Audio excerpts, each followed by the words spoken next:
우리 함께 사도신경으로 우리의 신앙을 고백하겠습니다. 나는 전능하신 아버지 하나님 천지의 창조주를 믿습니다.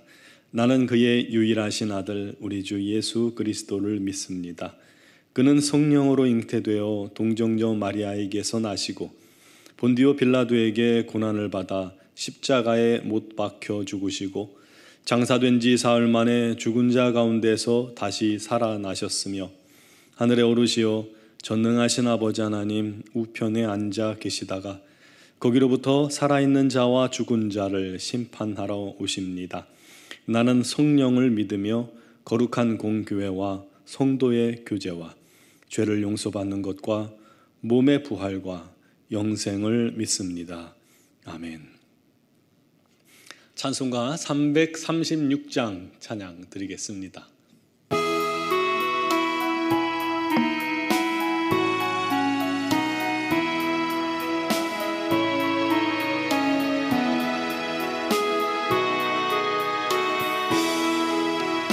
환난과 핍박 중에도 성도는 신앙 지켰네. 이 신앙 생각할 때에 기쁨이 충만하도다. 성도의 신앙 따라서 죽도록 충성하겠네. 옥중에 매인 성도나 양심은 자유 얻었네. 우리도 고난 받으면 죽어도 영광되도다. 성도의 신앙 따라서 죽도록 충성하겠네. 성도의 신앙 본마다 수도 사랑하겠네.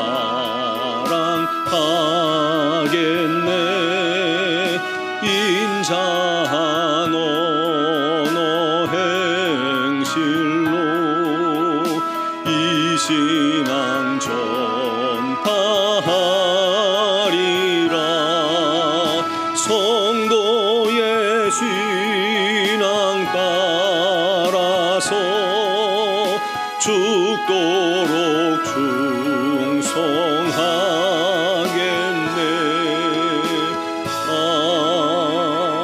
아멘. 아멘.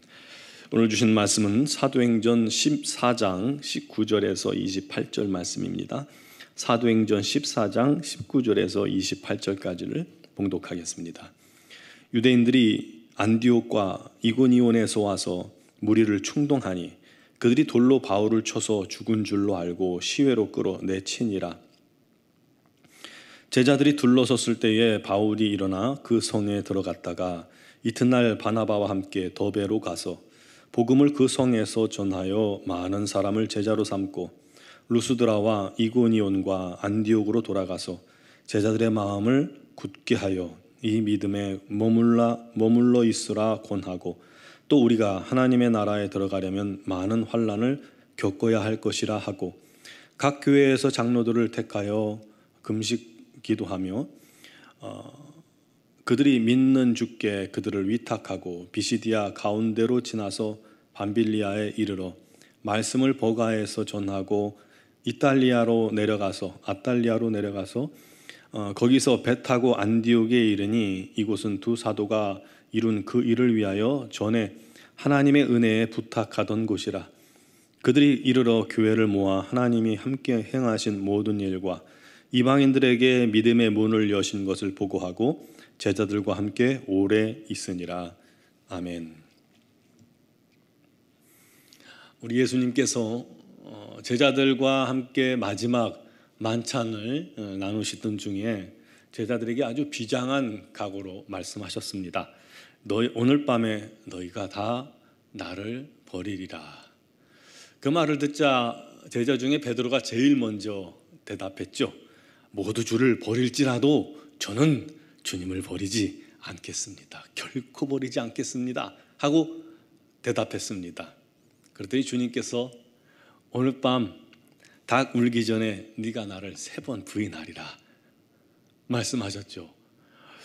그러자 베드로가 내가 주와 함께 죽을지언정 주를 부인하지 않겠습니다 아주 담대하게 선포했고, 다른 제자들도 저도 그렇겠습니다.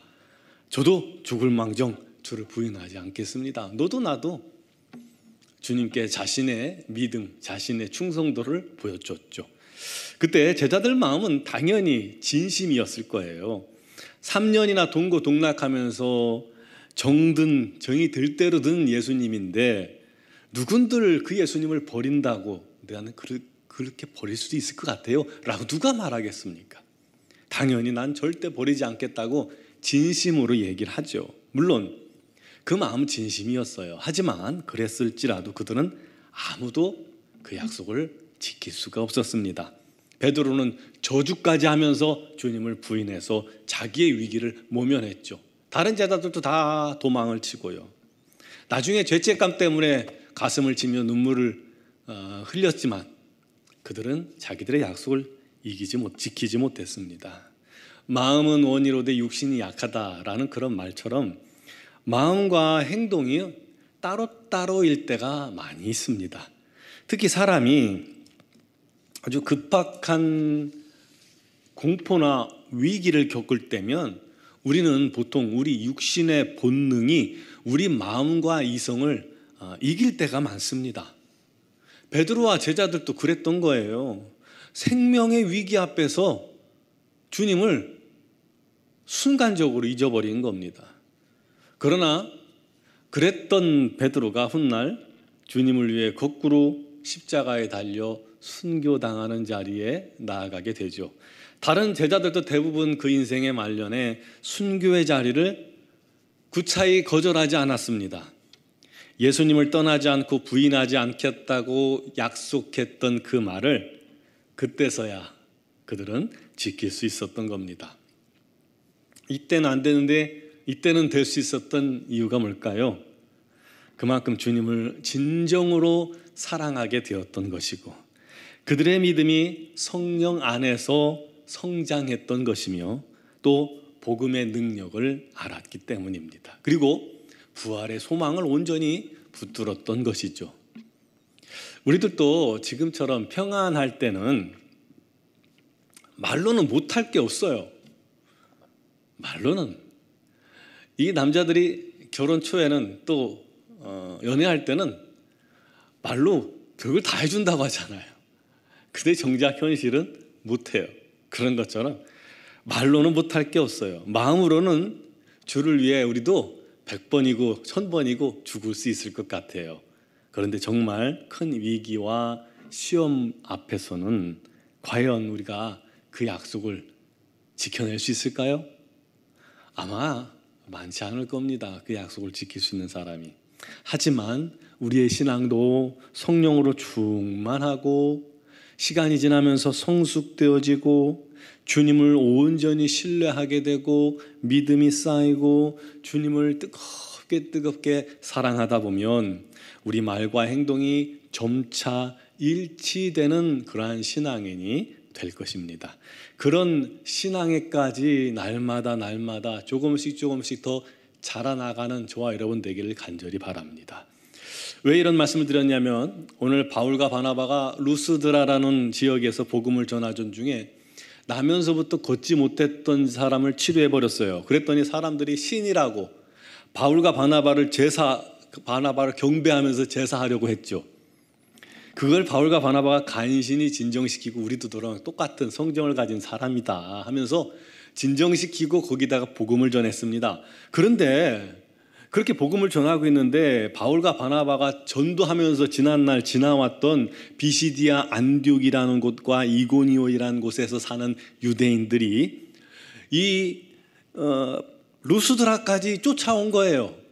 바울과 바나바를 쫓아왔어요. 그래서는 무리를 충동합니다. 바울과 바나바가 사술로 너희들을 지금 속이고 있는 거다. 저 거짓말이다. 바울이 전하는 복음이 자기들의 전통과 유대교 율법을 부인하고 깨뜨린다고 생각했기 때문이에요. 이 전통과 관습이 참 무섭습니다. 마치 방탄유리 같아서 그 뒤에 있으면요, 복음이 아무리 두들겨도 깨어지지 않는 거예요. 오히려 자기들의 관습과 생각과 이념을 파괴한다고 생각해서 그들은 예수님도 죽였어요.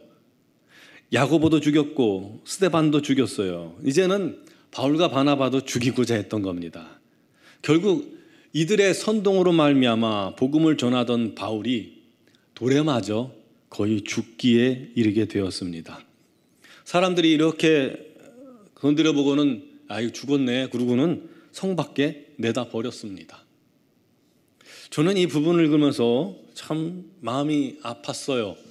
이 바울의 마음이 어땠을까 하는 생각도 들고 바울의 마음이 조금은 느껴지는 듯 했습니다. 얼마나 두려웠을까. 사람들이 자기를 향해서 돌을 칠 때, 돌을 던질 때 얼마나 무서웠을까. 얼마나 아팠을까요. 죽기 직전까지 그렇게 돌에 맞은 거 아니에요? 얼마나 주님을 불렀을까요? 도와달라고, 살려달라고. 그런데 돌에 맞아 시체라고 버려질 정도로 만신창이가 되도록 맞아 정신을 잃어버린 것 아닙니까? 그것도 뭐 하다가요? 복음 전하다가. 얼마나 서러워요. 여러분, 오늘날 많은 성도들이 예수 믿으면 잘 된다고 해서 믿는 사람 많죠.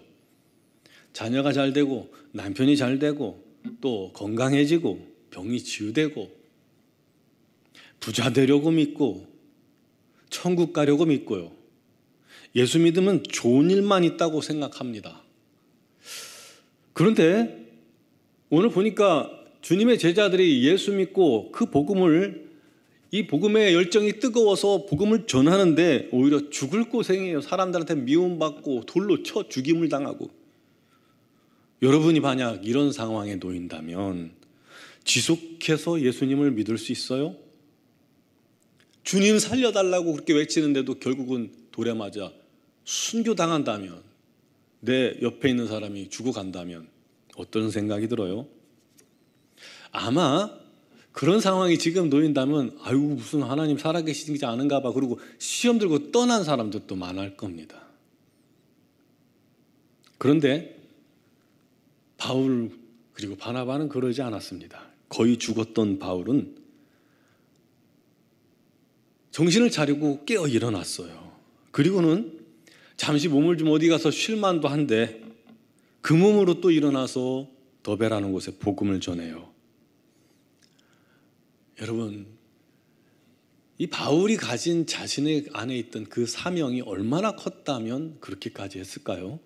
얼마나 그 사명에 불타올랐다면? 이번에는요, 아예 자기를 핍박했던 곳으로 돌아가요. 대단하지 않습니까? 비시디 안디옥으로 돌아가서 그곳을 돌아보면서 다시 복음 전하고 든든히 세워져 있으라고 성도들을 격려하고 떠납니다. 그게 1차 전도 여행의 마지막 여행이었죠. 사랑하는 성도 여러분, 우리의 믿음은 장식용이 아닙니다. 겨우 구원받고 끝날 정도로 그렇게 우리의 믿음, 우리 신앙을 유지하려고 해서는 안 됩니다. 죽음도 불사할 수 있는 믿음이 되기를 바랍니다. 순교자적인 신앙을 갖길 바랍니다. 여러분, 그를 위해 기도해야 합니다. 그래야 우리도 복음을 위해 살 수 있고, 그래야 우리에게도 능력이 나타나고, 그래야 이 세상을 변화시킬 수 있습니다. 그래야 그리스도의 능력 있는 삶을 살 수 있는 거예요. 그래야 죽음도 이기고 사단도 이기고 핍박자도 이길 수 있는 거예요. 그런 믿음의 강한 성도 되길 바랍니다. 또한 여러분 안에 있는 사명이 얼마나 뜨거운지 그 무엇도 내게 있는 사명을 막을 수 없다라고 선포하고 그렇게 일할 수 있는 사명자들 되길 바랍니다. 그에게 우리 하나님의 영광이 가득하며 우리 하나님의 인도하심이 충만할 겁니다.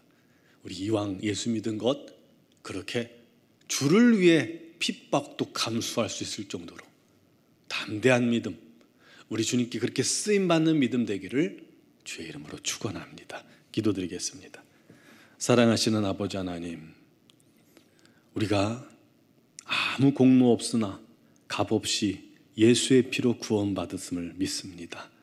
이 놀라운 구원의 은혜, 구속의 은혜, 대속의 은혜가 얼마나 귀하고 복된 일인지 날마다 기뻐하고 감사하고 눈물 흘릴 수 있게 하시고, 또한 주님께서 주신 이 놀라운 복음을 내 안에 머무는 것이 아니라 복음을 전하는 자가 되게 하시고, 혹시라도 복음을 위해 우리가 핍박받거든 기뻐하며 오히려 더욱더 힘을 내어 주를 위해 복음을 위해 살 수 있게 하시고, 복음을 위해 내 생명도 내놓을 수 있는 그러한 사명자들이 되게 하여 주옵소서.